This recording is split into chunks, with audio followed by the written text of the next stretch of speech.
Hello mga ka-reality. Good evening. Nalimutan ko, vlogger nga pala ako. Wala ko, empleyado lang ako. Kaya tayo, relax, no ba?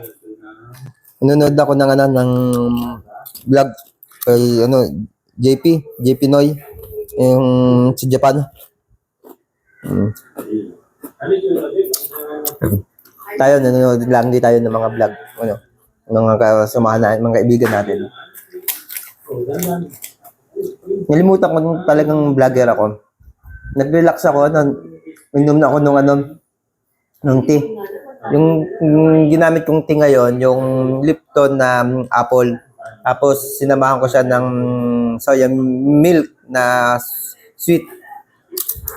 Ang sarap.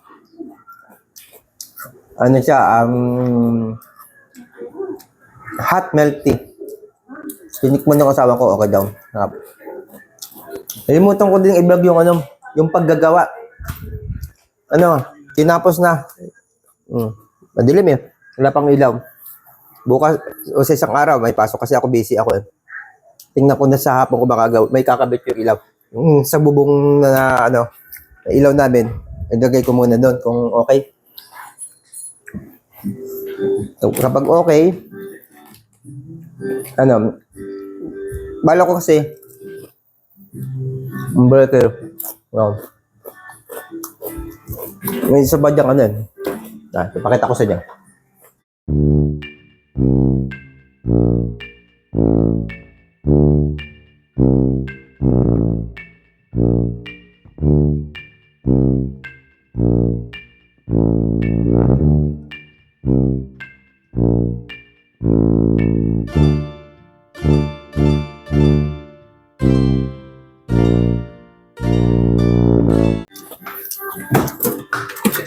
Isang babakante. Ito.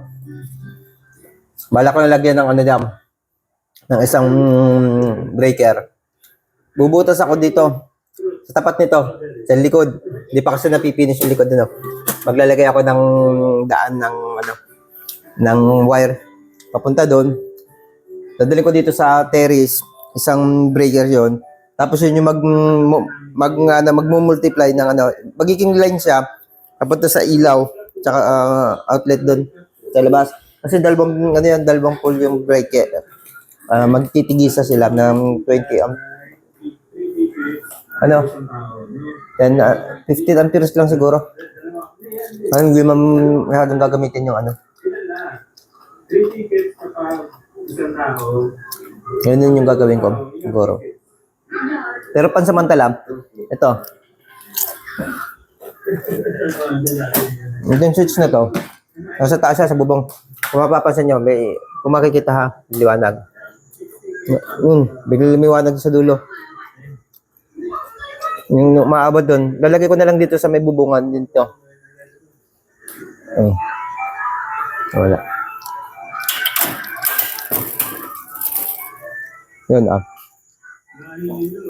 Yun. Hindi masyadong kita.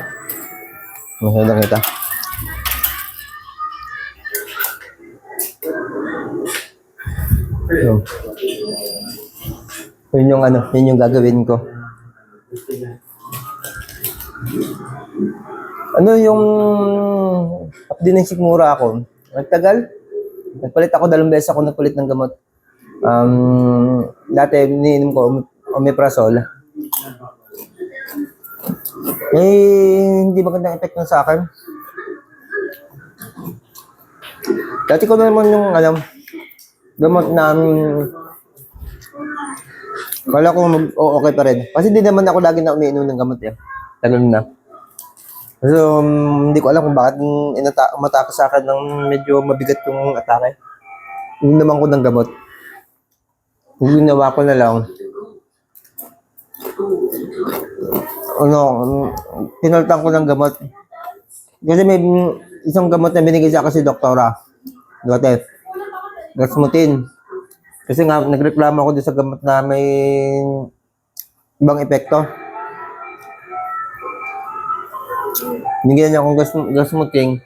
Lalo nininom ko ng gasmutin, hindi din mas mas sumasakit. Kasi alam ko Gasputin para sa mga gastro yun eh, na mga hangin. May hapdi eh. Binalik ko dati pang binibigay sa akin ng gamot na hindi ko mabili kasi mahal. Pero kahit na mahal, ginawa na ma'am, yun na yung ano ko, 143 ata, hindi ako nakakamali. Hindi ko net ng ano, isang tablet, yung gamot. Kaya yung ano, yun yung ininom ko, nag-okay.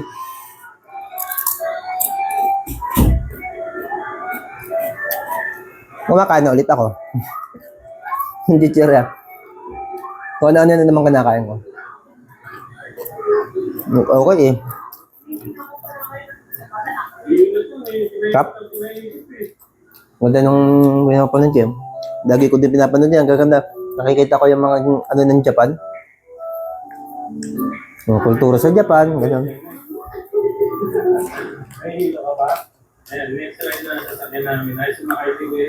Hello sa mga may sakit na GERD. Mahirap, di ba? Yung ang dati kong mga content na ginagawa.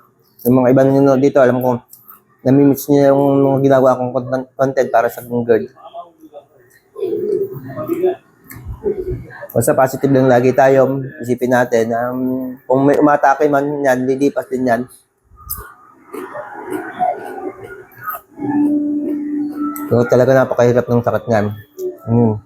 Habang buhay mong dadalhin yan.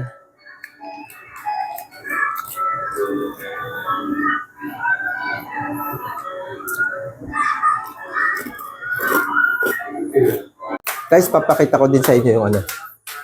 Yung motor ko, nandito yung motor ko eh. Nagpalit na naman ako ng ano, ng ilaw, headlight. Parang na-vlog ko pa ito eh. Parang ilang buwan pa lang. Ano kaya yung pwede niyo i-suggest na headlight na matagal mapundi?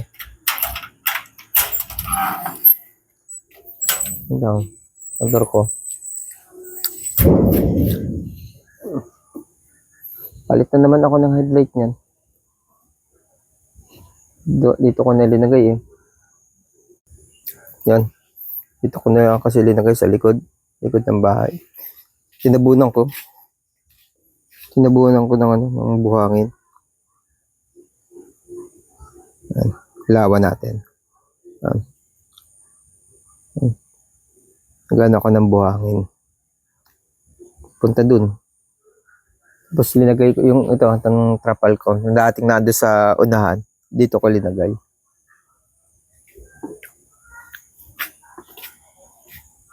Yung mga tatamnan ko ng ubas. May ubas dyan, ilan yan? 1, 2, 3, 4, 6 na puno. Tapos dadagdag ang 3 dito. Magiging siyam. Yung mga pinaputol ko, yung mga punong malalaki.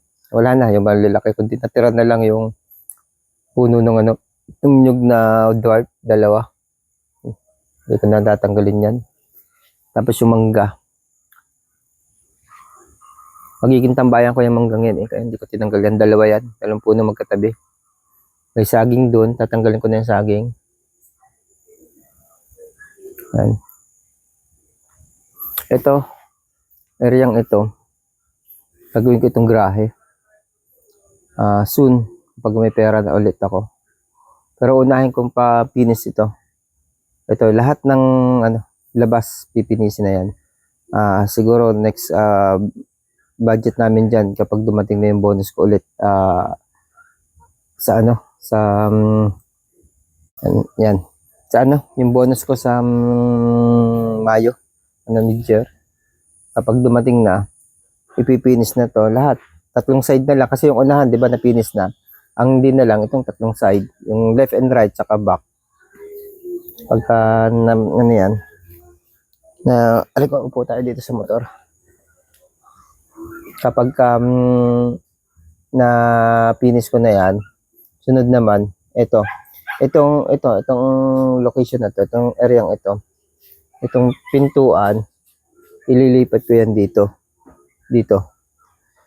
Kapag gagrahin na to, lilipat yung pintuan dito, dito magkakadinding ito.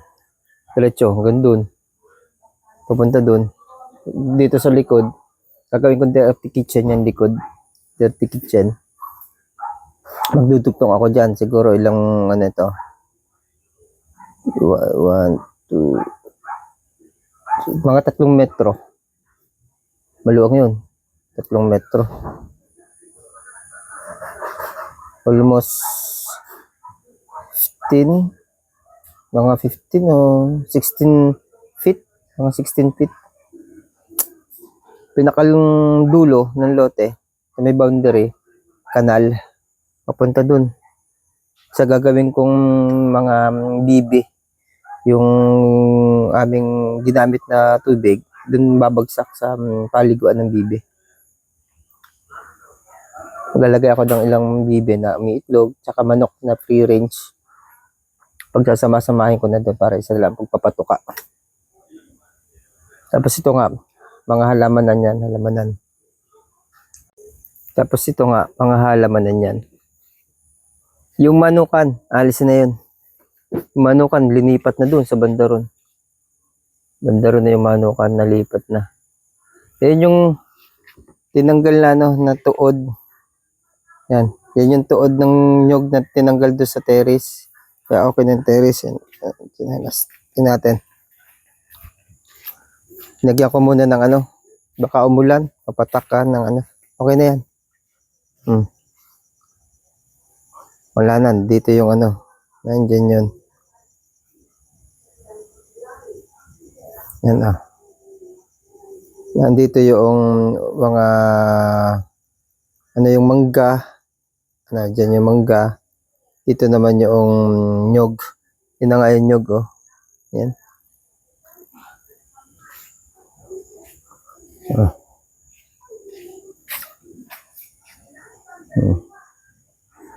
Yun na yung aming ano, yun na yung aming terrace. Okay na siya. May baitang yan dito. Ito. Sorry ko. Yan.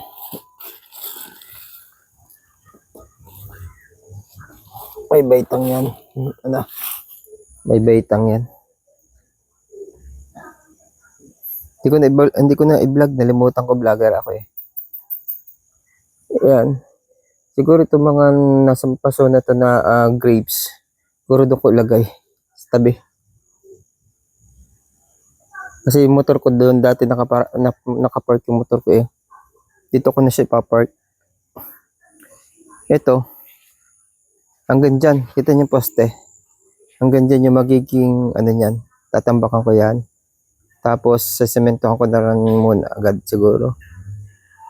Tatanggalin ito. Itong kilid na ito. May mga sili-sili ako dyan. Pero tatanggalin na yan. Baka dito ako magtanim ng mga sili-sili sa gilid na ito. O kusan. O doon sa likod doon. Anin ko na ito. Improve ko na to.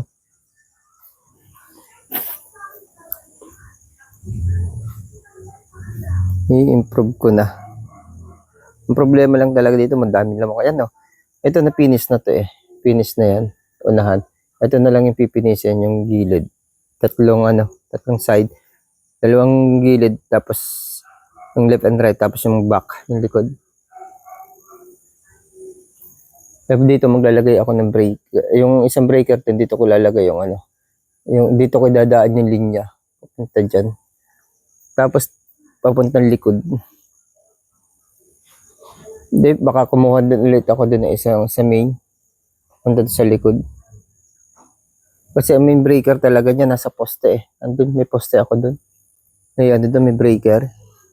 Pwedeng dito. Dito pa lang. Sumipin na ako ng isa pang ano, papunta sa likod. Kasi yung likod. Taka yung likod. Dito yung mga grapes kong isa na malalaki. Yung malaki ng grapes. Ilang buwan na lang ito. Bubunga na to. Papabungahin ko ito ngayon. Ilang buwan lang. Yan yung grapes, oh. Yan sabi ko. Ito. Magiging ano, ito yung poste, oh. Hanggang dyan yung ano, yung magiging ano, side na yan. Magiging luang nung gagawin dito.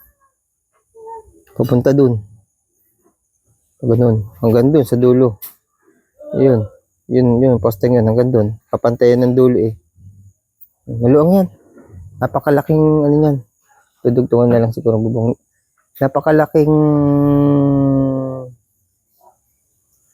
kwarto niyan, yung kusina.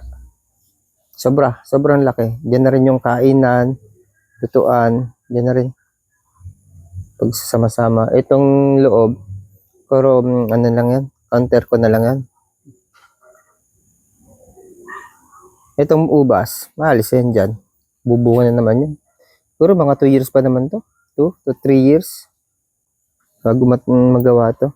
Basta, yan yung bala ko. Yun yung plan. Yun yung plano. Mas maganda na yung may plano para may susundan tayo na gagawin. Itong halaman to, napakaganda nito. Tingnan natin ha. Kung kakaabutin natin. Ayan, pula. Tingnan natin kung meron dilaw ko, makikita tayo dito. Kasi may bulaklak din dilaw yan. Red and yellow yan. Yan. Ayan mo ha. Ayan. Red, yung isa yellow. Ayan. Yan yung bulaklak niyan. Red and yellow talaga yan. Kaya ito, kahit ito matanda ng puno yan eh. Kahit na matandang puno yan, hindi ko pinapatayan. Kasi nga natutuwa ako sa bulaklak niyan. Yun, meron pa dun oh. Yun oh. Yun, nasa dulo din. Yun, may mga bulaklak. Red and yellow. Isang puno pero dalawang klase yung bulaklak. Ayun, mga pinutol na ano. Pinutol. Katabi kasi ng ano yan, ito. Building. Kapag bumabagyo, nakatumba na dati yun, pinutol ko lang. Tumayo uli. Lumaki na, diretsong lumaki. Ang naging problema, bumabagyo. Hindi ko na naaakyat para putulan. Nung huling mahina naman yung bagyo, humahapo. Dun, may building na kasi dun. Tatamaan, masisira yun. Eh, wala naman ako mapagawa dun. Kaya sinabi ko dun sa barangay captain namin na ipapaputol ko yung puno. Kasi nga, delikado, naghahangin. Baka bumagsak dun. Ilang taon na rin naman yan. Tinanim ko kasi yan eh, dati. Napulot yung bunga ng mahogany. Itaninim ko dyan, lumaki. Lumaki yung mahogany. Ilang mahogany yan? Yung nagtumbahan nga dati yan eh, matagal na yan eh. Nagtumbahan. Kasi mababaw ata yung tanim ko. Tumumba. Tapos nung pinutol ko yung dulo, umangat yung iba, hindi na tumayo yung iba. Namatay na. Pinutol na namin na ano kasi nakahara nung bagyo. Mga ilang taon na nakakalipas nun. Pero yung mahogany yan, tumayo, dalawa yung tumayo eh. Yung isa nandito, naputol na yan nung ginagawa itong bahay. Tapos may isa pa, ito din. Ito, santol, tumayo din yan. Kaya yung mga tuod niyan, yan. May pwedeng tirhan ng ahas yung ilalim. O daga, tinitirhan niya ng daga eh. May siya, kasi nga, yung tuod, tumumba siya, yung ugat, dala yung ugat. Pero nung tumayo ulit siya, bumalik, hindi na bumaon yung ugat, nakakawang. Kaya yan, pinaputol na lang. Kahit hindi pag-aanong at least, pero magagamit naman yung doon sa linipat na manukan nung bayaw ko. Yun, manukan yan eh. Linipat na lang dito sa may silangan namin. Ayan, yan lang yung update ko lang. Buhay probinsya. Diyan, masarap dyan magkape pagka okay na yan. Yung project na gagawin ko dito, yung mga bibe, yung itik, bibe, manok. Yan. Pag nagtatapos ko yung project dyan, tapos ng mga taniman, maganda na magkape dyan. Maayos na landscape natin. Tapos yung puno, iusin natin. Maglalagay din tayo. Ito, itong mga ito, gagawin ko itong lutuan na kahoy. Dun, sa may puno na mangga. Okay, good evening at update na lang tayo sa susunod na video. Bye-bye. I love you on.